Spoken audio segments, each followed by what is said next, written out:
Assalamu alaikum wa rahmatullahi wa barakatuh. Hope you guys are all well. So, as promised, the lecture of the HTML is presented to you guys that you can do the better preparation.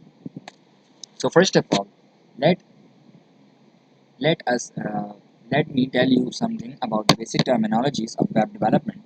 So, basically, what is web development is it is basically the development of website and online application. यानी उनके अंदर चीज़ों को बेहतर बनाना, इसके अलावा उन चीज़ों को मैनेज करना, इसके साथ साथ उन चीज़ों को मेंटेन करना, उन चीज़ों को अप टू डेट रखना, ये पूरी चीज़ों का ये सब चीज़ों का काम जो है ये आता है वेब डेवलपमेंट के अंदर। ठीक है, अब ऑनलाइन एप्लीकेशन आपको पता है क्या है।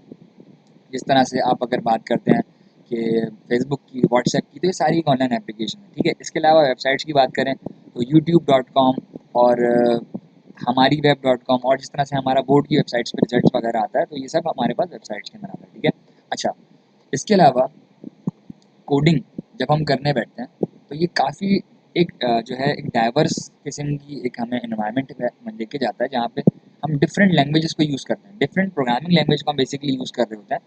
इसके अलावा कई फ्रेमवर्क्स और लाइब्रेरीज का इस्तेमाल करते हैं और उसके बाद अपनी एक वेबसाइट या फिर एक ऑनलाइन एप्लीकेशन तैयार करते हैं। इसके अलावा हमारी जो एक वेबसाइट है या एक कह लें आप एक एप्लीकेशन है, उसके अंदर 3 चीज़ें हमेशा मौजूद होती हैं। ठीक है, एक है हमारा यूज़र इंटरफेस, एक बैकएंड सर्वर होता है और एक डेटाबेस है। ठीक है, अगर मैं आप लोग इसकी स्क्रीन पे इस वक्त दिखा सकूँ अपना ये पेंट की डायग्राम, तो हम इसको देखेंगे पहले थोड़ा सा। हमारे पास फर्स्ट ऑफ ऑल आता है यूआई। ठीक है, यूआई है, ये कनेक्टेड होगा विद द बैकएंड और बैकएंड कनेक्टेड होगा विद द डेटाबेस। ठीक है, अच्छा, ये यूआई इसका मतलब ये कि यूज़र इंटरफेस के ऊपर जितने बटन्स वगैरह जिस तरह से आप देख सकते हैं कहलाता है यूआई। सही है, अच्छा, इसके बाद है हमारे पास सर्वर और पीछे वो लगा हुआ होता है हमारे पास डेटाबेस। ठीक है, अच्छा, ये क्या करता है हमारे पास, इसको देख लो कि यूआई जो है ना, सबसे पहले जब हम कहीं पे क्लिक करते हैं, जब यूज़र ने कहीं पे क्लिक किया तो ये रिक्वेस्ट बन के जाती है सर्वर के ऊपर। ठीक है, रिक्वेस्ट मैं आरक्यू से लिख रहा हूँ रिक्वेस्ट को। ठीक है, ताकि आप लोग को समझ आ सके। अच्छा, सर्वर अपने अंदर अपने पास कोई कैलकुलेशन वगैरह कराता है उसके ऊपर रिलेटेड, अगर उसके पास डेटा मौजूद है देता है, वरना डेटाबेस के पास जाता है। ठीक है, डेटाबेस के पास जाता है, डेटाबेस से डेटा लेके आता है, उसको उसको उस तरह से ऑर्गेनाइज करता है जिस तरह से यूआई पे भेजना है, और फिर उसको जेसन की फॉर्मेट में ये यूआई के ऊपर सेंड करवा देता है। ठीक है, अच्छा, ये कहलाता है रिस्पॉन्स। सर्वर से वापस आने वाला जो कि रिस्पॉन्स होता है, कह लो कि जो सर्वर से जो भी डेटा उठ के आता है उसको हम कहते हैं रिस्पॉन्स, और जो रिक्वेस्ट जारी होती है उसको हम कहते हैं रिक्वेस्ट। मैंने आरक्यू और आरपी से लेके ताकि आप लोग को बेहतर समझ में आ सके। ठीक है, तो उम्मीद है कि यहाँ तक तो सब कुछ समझ आ रहा होगा। आगे चलता हूँ मैं। देखो, अब हमारे पास कुछ ना बेसिक टर्म्स हैं, जैसे कि वर्ल्ड वाइड वेब है। ठीक है, तो वर्ल्ड वाइड वेब हम क्यों इस्तेमाल करते हैं, ताकि हम बता सकें बेसिकली ये होता क्या है कि सारी दुनिया में जितने भी कंप्यूटर क्योंकि इंटरनेट के थ्रू आपस में कनेक्टेड हुए हैं, तो उसी के ऊपर ही डेफिनेशन बनाई गई है कि the web is the collection of computers connected to a network to provide publicly access information. ठीक है, यानी कि कुछ पब्लिक कहते हैं जो उसको जिसको कोई भी देख सके या कोई भी जिसको एक्सेस कर सके। ठीक है, जैसे हम नाम सुना होगा अपने पब्लिक प्लेसेस, यहाँ घूमने फिरने की जगह है, पार्क्स वगैरह। ठीक है, तो इसी तरह से क्या है, नेट के ऊपर कुछ इन्फॉर्मेशन है जो कि पब्लिकली एक्सेसिबल है, यानी कोई भी उसको देख सकता है आगे। तो बेसिकली क्या है कि ऐसे कंप्यूटर की कलेक्शन जिनको एक नेटवर्क के थ्रू पहले तो जोड़ा हुआ है और फिर उसके बाद उस जुड़े हुए नेटवर्क को कोई भी एक्सेस कर सकता है पब्लिकली।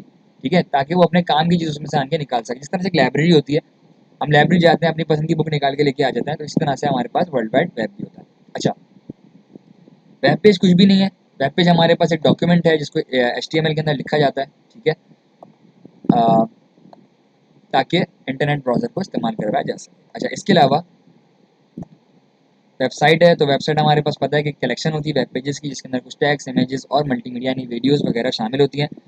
इसके अलावा यूआरएल के थ्रू भी किसी भी वेबसाइट को एक्सेस करवाया जा सकता है। अच्छा, इसके बाद आ जाते हैं HTML के ऊपर।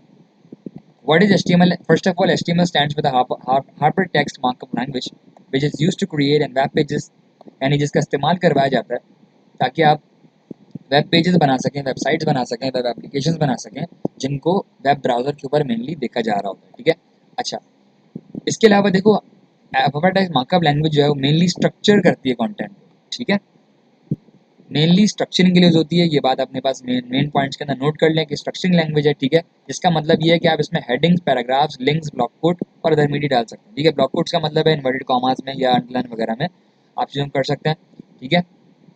इसके अलावा इटैलिक करने का काम और कह लो कि अंडरलाइन करने का काम, सब कुछ इसी के अंदर आता है HTML के अंदर, ठीक है। हेडिंग्स देना, पैराग्राफ लगाना, लिंक्स का मतलब है कि एक वेबसाइट से दूसरी वेबसाइट के ऊपर जाना, अदर मीडिया का मतलब है वीडियोस वगैरह लगाना, ठीक है। अच्छा, इसका आगे चलते हैं। It take advantage of simple code structure called tags and attributes to achieve formatting, graphic and navigation effects on web page. अच्छा, ये क्या करता है, ये फ़ायदा उठाता है किस चीज़ का, क्योंकि सिंपल है ना। तो ये क्या करता है कि एट्रीब्यूट्स को सेट करवाता है जिनको हम टैग्स कहते हैं, सही है, और फिर फॉर्मेट करवाता है, सही है। इसके अलावा ये हमारे ये चीज़ है, ये काम करवा के देता है, ठीक है, जिसमें फॉर्मेट करना आता है, ग्राफिक्स प्रोवाइड करना आता है और नेविगेशन के इफेक्ट्स, ठीक है। ये पूरे काम में हमें मदद देता है हाइपरटेक्स्ट मार्कअप लैंग्वेज। अच्छा, आगे चलते हैं। देखो, सबसे पहले अब हमारे पास एक हम किस तरह से एक वेब पेज को क्रिएट कर सकते हैं, ठीक है, उसका जवाब। सबसे पहले हमें एक कोड एडिटर चाहिए, ठीक है। एक टेक्स्ट कोड एडिटर कह रहा हूँ, टेक्स्ट एडिटर चाहिए। सही, टेक्स्ट एडिटर का मतलब ये होता है कि जहाँ पे हम कुछ भी टेक्स्ट लिख के उसको एडिट कर सकें और फिर उसको सेव कर सकें, ठीक है। और एक वेब ब्राउज़र चाहिए। दो चीज़ों की हमें बेसिकली ज़रूरत होती है, एक टेक्स्ट एडिटर की और एक वेब ब्राउज़र की, अपने वेब पेज को व्यू करने के लिए। अच्छा, आगे चलते हैं। देखो, मैं यहाँ पे एक फोल्डर क्रिएट कर लेता हूँ,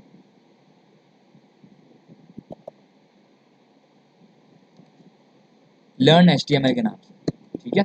लर्न HTML के नाम से मैं एक फोल्डर यहाँ पे क्रिएट कर रहा हूँ। तो अब ये है कि इसको थोड़ा सा देख लेते हैं। फर्स्ट ऑफ ऑल तो देखो, फर्स्ट ऑफ ऑल आप क्या करोगे, टेक्स्ट एडिटर पे जाओगे, एक ब्लैंक फाइल खोलोगे, ठीक है, अपने मर्जी की हो सकती है वो, उसके बाद सिर्फ नोटपैड हो सकती है।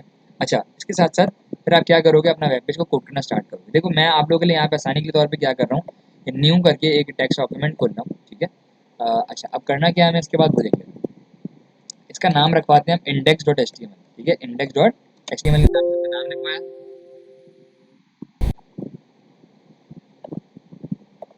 ठीक है ना। और उसके बाद इसको हमने ओपन कर लिया with the help of notepad, ठीक है। अच्छा, नोटपैड को ओपन करने के बाद अब बारी है इसके एडिट करने की। तो फर्स्ट ऑफ ऑल जब भी हम कोई HTML का कोड लिख रहे होते हैं तो हम इस तरह से पहले तो सबसे पहले डॉक्यूमेंट के अंदर ये बता देते हैं कि हम HTML का कोड लिख रहे हैं, ठीक है। इस तरह से HTML का ओपनिंग और क्लोजिंग ब्रैकेट। इसके बाद हमारा दूसरा काम ये होता है कि हम इसके अंदर दो पार्ट्स, हमारा जो HTML का जो कोड है वो हमेशा दो पार्ट्स पे कंपाइल होता है। जिस तरह से हमारी बॉडी दो पार्ट्स पे कंपाइल है, हमारा सर और हमारी बॉडी, इसी तरह से HTML का जो हिस्सा है, HTML का जो पेज है वो भी दो पार्ट्स पे कंप्राइज होता है, हेड और बॉडी, सही है। हेड को देख लो, इस तरह से लिखते हैं, ये इसका ओपनिंग ब्रैकेट कहलाता है, ये इसका क्लोजिंग ब्रैकेट कहलाता है, ठीक है। जिस तरह से हेड का ओपनिंग क्लोजिंग टैग है, इस तरह से हमारे पास बॉडी का भी क्लोजिंग टैग है और उसका ओपनिंग टैग होगा, ठीक है। ये दो चीज़ें, सही, यानी इसमें ये हमारे पास ना बेसिकली कह लें कि आपने लिमिट असाइन कर दी, यानी हम जो भी आप यहाँ लिखेंगे ये हमारा हेड के अंदर आएगा और जो भी हम यहाँ लिखेंगे ये हमारे पास बॉडी के अंदर आएगा। अच्छा, ये तो हो गया हमारे दो पार्ट। और HTML के साथ हम जो भी लिखते हैं तो बेसिकली वो क्या होता है, वो हमें स्पेसिफिक वो ब्राउज़र को बताता है कि ये HTML का पेज है, ठीक है। अच्छा, अब आपने करना क्या है, फर्स्ट ऑफ ऑल अपने हेड के अंदर एक और चीज़ होती है, टाइटल। टाइटल बेसिकली आपके पास व्यू हो रहा होता है किसी भी वेब पेज के ऊपर, ठीक है।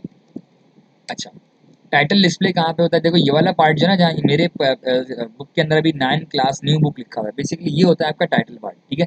अगर मैं लिखूँ माई फर्स्ट पेज लिख दूँ, ठीक है, और यहाँ पे लिखूँ this is the body of the page, this is the body of the page, देखो अब क्या होगा। इसको मैं फाइल को करता हूँ सेव, ठीक है। अच्छा, जब भी अपनी फाइल सेव कर लेंगे तो फिर आप ओपन इसको किस तरह से करेंगे, राइट क्लिक करके ओपन विद। अब अपना ब्राउजर देख लो कौन सा पसंद है, मेरा गूगल क्रोम है तो मैंने गूगल क्रोम पे इसको ओपन विद कर दिया, ठीक है। देखो, मेरी फाइल खुली तो यहाँ पे लिखा हुआ आ गया माय फर्स्ट पेज, ये वही है जो कि मैंने टाइटल के अंदर दिया था, अगर आप लोग यहाँ पे देख सको तो सॉरी, ऐसे, ठीक है। ये यहाँ पे दिया था मैंने माय फर्स्ट पेज, ठीक है। देखो अब यहाँ पे जब मैंने अपनी फाइल खोली तो यहाँ भी ऊपर माय माय फर्स्ट लिखा हुआ आ गया टाइटल के ऊपर। अच्छा, इसी तरह से बॉडी के अंदर मैंने क्या दिया था, this is the body of the page. तो बॉडी देख लो, ये हमारा जितना भी हिस्सा है इस तरफ आ रहा है, सब कहलाती है body of the web page, ठीक है। ये हमारा पहला वेब पेज तैयार हो गया है। तो उम्मीद है कि यहाँ तक सब चीज़ें समझ में आई होंगी। इसके बाद मैं इंशाल्लाह ताला अगली वीडियो में मजीद समझाऊंगा। अगर कोई प्रॉब्लम है तो यहाँ आप कमेंट सेक्शन में लिख के बता सकते हैं। जज़ाकल्लाह।